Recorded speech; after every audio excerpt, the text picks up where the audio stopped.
Sebelum duduk saudara, mari kasih tos kepada paling sedikit 5 orang temanmu dan bilang merdeka.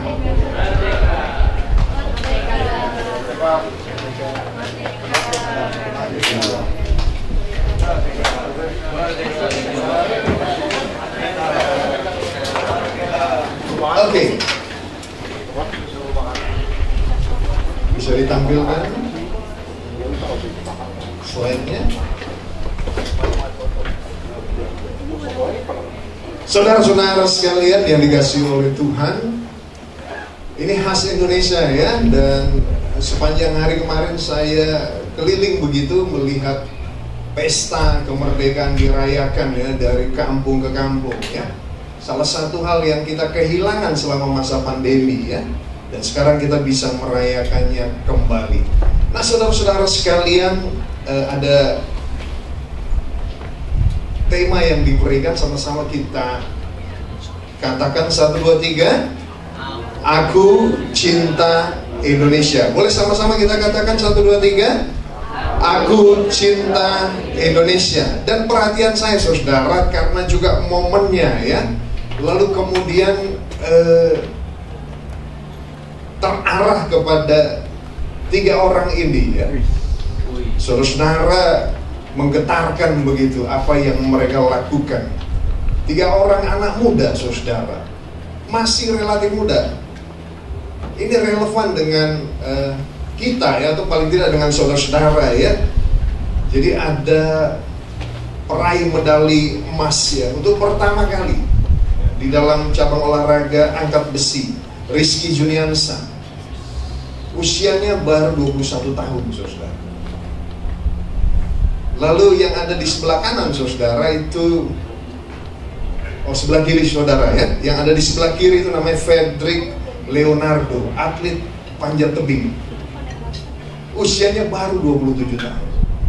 Di tengah seorang Sri Kandi Indonesia namanya Georgie lah begitu ya, supaya saudara kita panggilnya udah kayak dekat aja begitu ya. Gregoria Mariska Tunjung. Georgie usianya baru 25 tahun. Dan saudara di Paris, saudara, mereka karena perjuangan mereka lalu Indonesia Raya berkumandang. Dan setiap kali saudara Indonesia Raya berkumandang, saya masih merasakan ya, getaran di sana. Ya kemarin kami ikut upacara juga saudara ya. Tapi bukan di IKN ya, di depan layar televisi. Saya pernah beberapa tahun yang lalu, mungkin sebelum pandemi, saya diundang ikut upacara di Istana Negara ya, di Istana Merdeka begitu.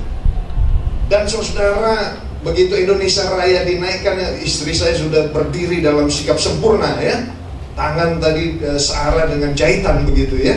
Lalu saya masih duduk, dia colek, bang berdiri. Oh ya, langsung saya berdiri saudara ya. Meskipun pakaiannya nggak proper begitu ya, seperti WL dan Singer, tapi kami berdiri. Itu masih menggetarkan saudara, Indonesia Raya. Satu kali Nabi Yeremia tuliskan di dalam bagian firman Tuhan. Nabi Yeremia bicara begini saudara ya.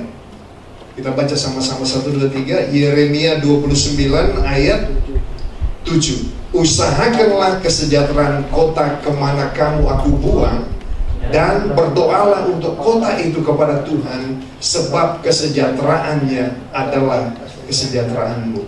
Saudara, hari ini saya membagikan kepada saudara 2 teks ya. Satu teks ini ya, Nabi Yeremia, dia hidup saudara di antara masa peralihan ya, ketika bangsa Israel terakhir ya, mereka bangsa Yehuda itu terakhir, lalu mengalami serbuan dari bangsa Babel, lalu kemudian mereka mengalami pembuangan ke Babel. Lalu Nabi Yeremia tulis ayat ini. Nabi Yeremia bilang, usahakanlah kesejahteraan kota kemana kamu aku buang, dan berdoalah untuk kota itu kepada Tuhan, sebab kesejahteraannya adalah kesejahteraanmu. Melalui Nabi Yeremia, Tuhan bilang sama umat Israel untuk berdoa dan bekerja bagi kesejahteraan kota di mana mereka berada. Bahkan ketika mereka berada di dalam pembuangan, mereka berkontribusi di sana. Di mana kita ada saudara, di situ Tuhan tanamkan, yuk berdiri di antara Tuhan dan kota itu. Kita berdiri saudara, karena kita percaya di dalam kata-kata, dalam doa yang kita naikkan kepada Tuhan, sesuatu terjadi. Ada teks lain saudara ya. Teks ini menjadi, saya maknai lebih mendalam saudara. Ketika ada sebuah waktu dalam kehidupan saya ada di negeri orang saudara, selama waktu yang cukup lama. Yaitu apa yang dialami oleh Nehemia. Nehemia saudara-saudara, dia ada di dalam pembuangan, dan firman Tuhan bilang begini, ketika dia berada di Puri Susan, datanglah Hanani, salah seorang dari saudara-saudaraku dengan beberapa orang dari Yehuda. Aku menanyakan mereka tentang orang-orang Yahudi yang terluput, yang terhindar dari penawanan, dan tentang Yerusalem. Lalu Hanani bilang kepada Nehemia, orang-orang yang masih tinggal di sana, di tanah air kita, ada dalam kesukaran besar dan dalam keadaan tercela. Tembok Yerusalem telah terbongkar dan pintu-pintu gerbangnya telah terbakar. Ketika Nehemia dengar berita itu, saudara perhatikan, duduklah Nehemia, dia menangis. Dia ada saudara, bukan di perantauan ya. Kalau saya yang lalu di perantauan, tapi ini di pembuangan. Dan di pembuangan itu dia dengar berita yang tidak menyenangkan. Dan ketika dia dengar berita dari tanah airnya yang hancur lebur, firman Tuhan bilang, Nehemia menangis dan berkabung. Nehemia berpuasa. Dan saya suka saudara bagian ini, berdoa kehadirat Allah semesta langit. Nehemia berdoa saudara kepada Tuhan. Saudara bisa baca pendahuluan dari bagian ini sampai ayat yang ke-11, tapi saya skip saja saudara ya. Nehemia ada di Puri Susan, dia ada di dalam pembuangan. Saya merasakan saudara, walaupun itu bukan dalam konteks pembuangan. Jadi saya ada di Belanda, ada di kota Den Haag. Lalu saya bergereja di gereja Indonesia di sana, dan ada satu kebiasaan ya, satu tradisi yang saya nikmati ketika ada di sana. Selesai ibadah itu saudara, biasanya ada fellowship, dan fellowship itu kita nyanyi bersama. Di sanalah saya merasa diterima dan improve.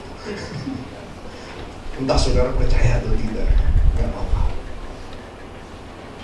Dan ada satu momen saudara, kita bergandeng tangan ya. Entah kenapa, karena mungkin kita jauh dari tanah air saudara, lalu kayaknya ketemu orang Indonesia itu kita hangat, kita kayaknya sudah gestur saling memeluk begitu saudara ya. Lalu kemudian ada satu momen, wah, ada Bang Hendrik sini ya. Ada satu momen kita berangkulan, lalu kita nyanyi sama-sama. Gandonge sio gandonge, mari kita gendong ale jua, satu hati. Saudara di situ, aduh bergetar saudara ya. Kayaknya bayangan kebersamaan keindonesiaan itu hadir. Kita bisa satu hati, satu gandonge. Sama-sama saudara. Apalagi kalau saudara bisa bayangkan, Indonesia itu nggak mengenal kedui negaraan. Jadi mereka masih mencintai Indonesia, tapi mereka harus memilih. Mereka harus memilih, saudara-saudara. Jadi warga negara di tempat mereka berada sekarang, tapi hati mereka masih merah putih. Bagaimana saudara bayangkan itu ketika mungkin lagu itu, saudara-saudara, itu lagu yang biasa-biasa saja karena engkau ada di Indonesia. Tapi ketika engkau ada di luar negeri dan engkau di imajinasimu begini, saya masih bisa pulang nggak ke Indonesia? Engkau mendekati lagu itu secara berbeda. Tanah air ku tidak kulupakan, kan terkenang selama hidupku. Biarpun saya pergi jauh, tidak akan hilang dari kalbu. Ratusan ribu supporter saudara kemudian bilang, Indonesia, tanahku yang ku cintai, engkau ku hargai.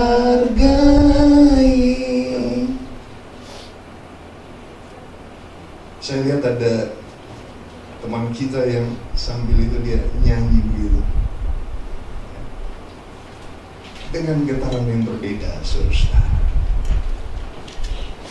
Itu yang dirasakan oleh Nehemia. Bukan di perantauan, Nehemia ada di pembuangan. Tapi saudara-saudara, hatinya melekat kepada bangsanya. Jauh dari Indonesia, apa yang saudara rindukan? Rendang. Indonesia keren, saudara-saudara, Indonesia keren. Kita ada begitu 17.000 pulau, ratusan bahasa, saudara-saudara, berbagai budaya yang saudara nggak temukan di tempat yang lain. Satu negara cuma satu budaya, satu bahasa, Indonesia, atau beberapa bahasa tapi Indonesia. Sekaya itu. Saudara bosan dengan restoran Padang, rumah makan Manado. Saya ke Manado, saudara makan makanan, aduh saya bilang, indah Indonesia ya. Saya belum pernah makan wajik kenari seenak ini. Itu Indonesia. Nehemia, saudara-saudara, dia seorang juru minuman Raja Artasastra di Persia. Juru minuman itu, saudara, orang yang punya kedekatan, bukan main-main. Dia bisa sampai pada posisi itu, dia punya prestasi. Dia dengar kabar buruk tentang Yerusalem.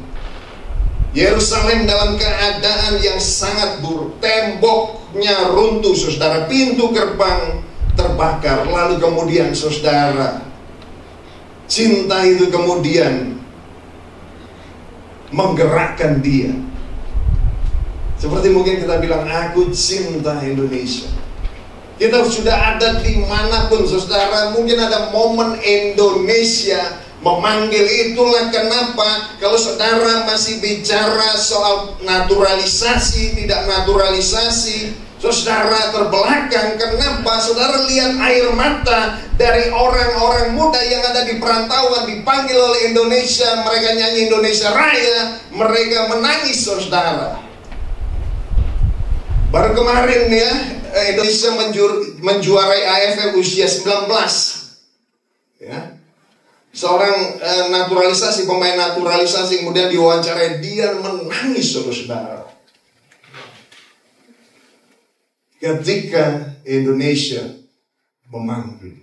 Apa yang kita pelajari dari Nehemia tentang cinta tanah air ini? Next ada ini. Yang pertama, saudara, cinta itu menggerakkan, dan cinta pada bangsanya menggerakkan Nehemia untuk berdoa bagi bangsanya.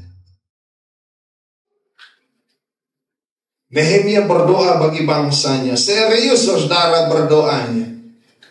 Dia dengar kabar yang tidak baik, lalu saudara dia duduk, dia menangis, dia berkabung. Saudara, tidak dicatat di sini, tetapi dalam tradisi Yahudi, saudara, kalau berkabung, saudara, dia bisa robekkan bajunya, dia bisa menaruh abu, dia berkabung. Selama beberapa hari dia berpuasa. Saya nggak tahu, saudara, ada momen nggak yang menggerakkan saudara sampai berpuasa terhadap sesuatu yang saudara gumulkan. Tapi Nehemia lakukan ini karena bangsanya dalam keadaan hancur lebur. Dia berdoa kepada Allah semesta langit. Di sini, saudara, Nehemia menunjukkan ada rasa cinta yang tulus kepada tanah air. Ada kepedihan ketika melihat bangsanya menuju negara yang gagal. Dia berdoa sama Tuhan, dia puasa, dia berkabung. Dia nggak berdoa buat dirinya sendiri, dia berdoa buat bangsanya. Dia mengakui dosa bangsanya. Tuhan, kalau ada yang salah dengan bangsaku, dia berdiri di hadapan Tuhan. Seorang manusia biasa, saudara, dia bersyafaat di antara bangsanya yang dalam keadaan terpuruk. Dia bilang sama Tuhan, Tuhan, kalau ada yang salah terhadap bangsaku, ampunilah Tuhan. Ampunilah. Dia berdoa dengan tulus, saudara, dengan iman. Saudara-saudara sekalian, cinta yang menggerakkan orang bisa ada dalam keresahan sampai dia gumulkan bangsanya. Dan saya, dari pengalaman perjalanan hidup saya bersama dengan Tuhan, ada beberapa momen dalam hidup saya, saudara, saya nangis, saya berdoa karena lihat kayaknya bangsa ini sedang menuju ke arah yang salah.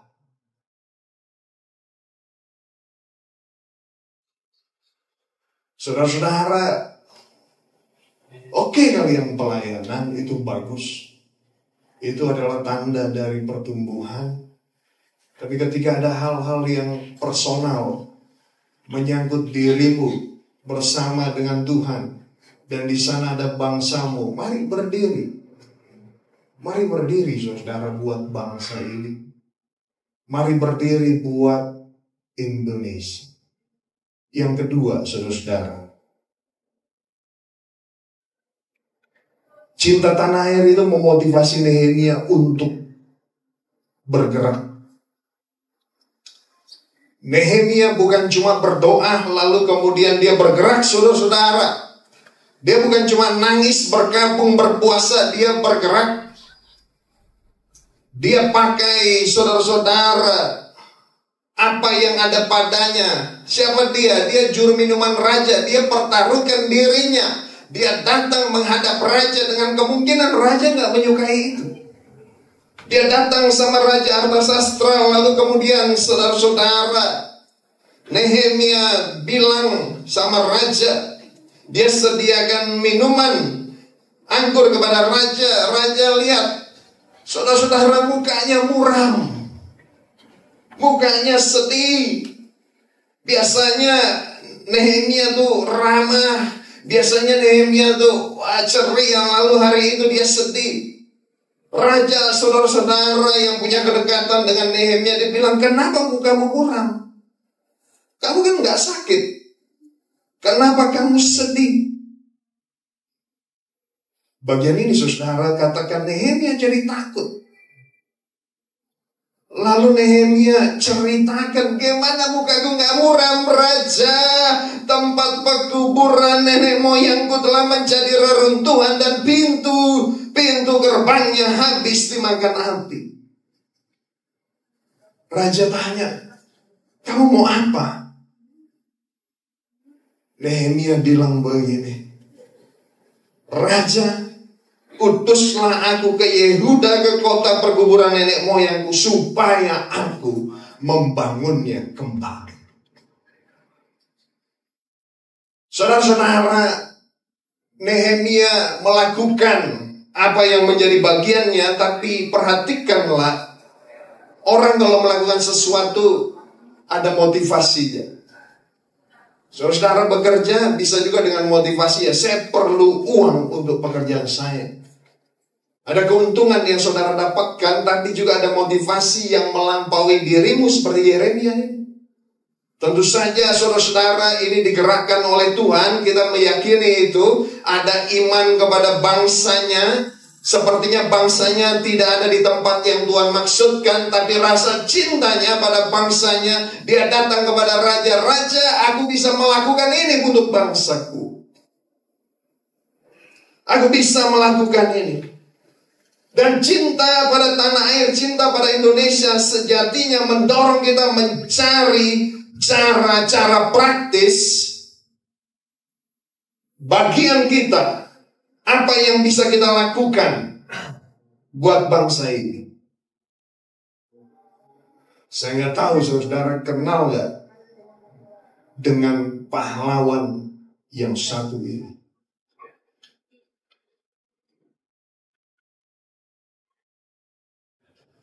Namanya Susi Susanti.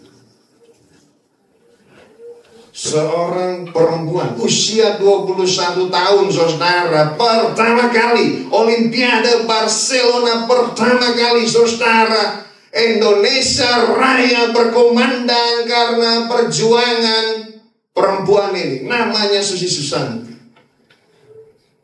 Orang percaya, anak Tuhan. Dia atlet pertama yang karena prestasinya di babak final, saudara-saudara,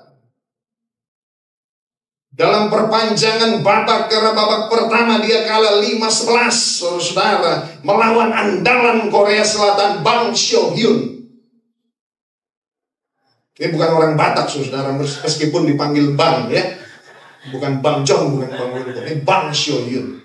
Dia kalah 5-11. Set yang kedua dibalikkan 11-5. Set yang ketiga Susi Susanti yang kalau dia servis kayak Berto tuh servis. Kalau enggak servis. Susi Susanti. Dia melaju. Splitnya. Saya nggak bisa lagi. Splitnya. 11-3. Dia menangis. Kami juga menangis. TVRI, saluran pemersatu bangsa. Kami menangis, kami lihat itu. Berdiri Indonesia Raya. Saudara belum lahir ya waktu itu ya. 92 ya. Di situ saya dilema untuk menceritakan kisah ini. Tawan sudah tua. Indonesia gemetar, saudara. Dia sama seperti kebanyakan saudara ya. Apa yang istilah sekarang cindo. Cinta Indonesia.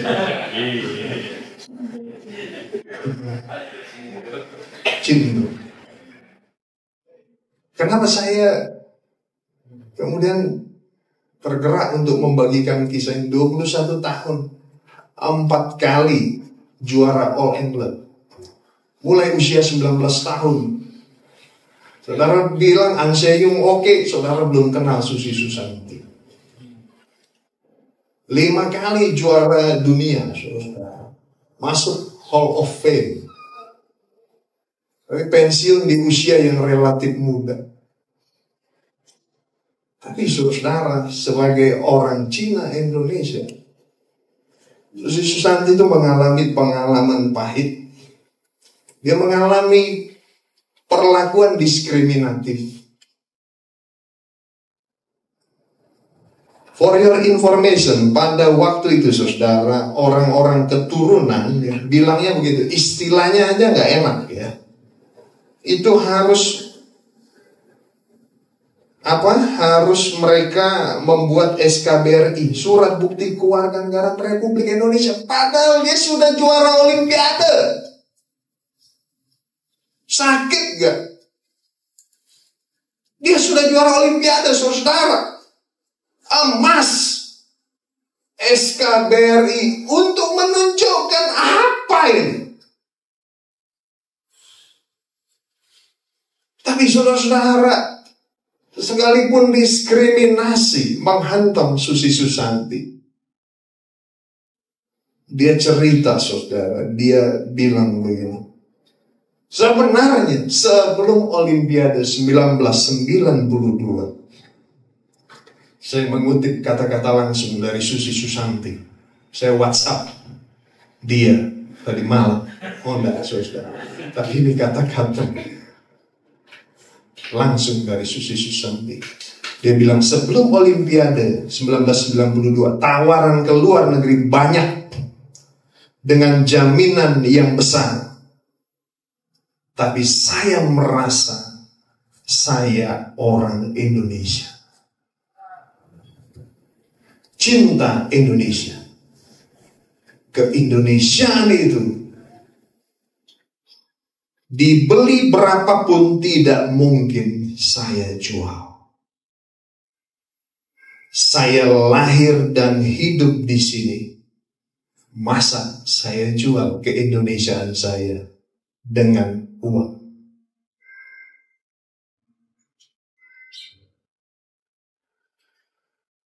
Susi Susanti. Saudara-saudara, beberapa inspirator yang saya ceritakan adalah orang-orang yang masih muda. Tapi firman Tuhan juga mengingatkan pada kita. Nehemia, dia menyatakan bahwa aku kembali ke bangsaku. Supaya saudara tahu, dia balik itu dia sebenarnya cari-cari story ya, istilah. Di istana raja dia sudah enak. Tapi dia cari-cari story, dia balik bangsanya aja tegar tengkuk. Dia menghadapi kota yang hancur, tapi dia kembali. Mari, apa yang bisa kau buat Indonesia? Lakukan. Hal-hal yang sederhana, hal-hal yang kecil, lakukan. Hal-hal yang orang gak mention, lakukan. Saya akan akhiri dengan cerita saudara-saudara. Istri saya ini direcognize sama pedagang-pedagang pasar Johar Baru. Kenapa? Karena kalau dia beli barang di pasar, dia bawa kantong plastik sendiri. Di pedagang-pedagang pasar ini setiap lihat dia langsung mereka bersaksi. Ini kayak ibu ini nih, cinta lingkungan katanya begitu. Bawa plastik sendiri, ini teladan ibu ini. Itu pedagang apa sayang? Lalu pedagang yang lain juga bilang begitu. Apa yang kamu bisa lakukan Energize? Sudahlah, sederhana. Kurangi sampah plastik. Bawa plastik sendiri. Hal-hal yang lain di profesimu sebagai pelajar. Belajar yang baik. Bekerja yang baik. Dan saudara, lakukan ya. Karena biarlah cinta itu menggerakkanmu, memotivasimu untuk bergerak sesuai apa yang Tuhan berikan bagimu. Saya lahir dan hidup di sini, kata Susi Susanti. Masa saya jual keindonesiaan saya dengan mari kita duduk.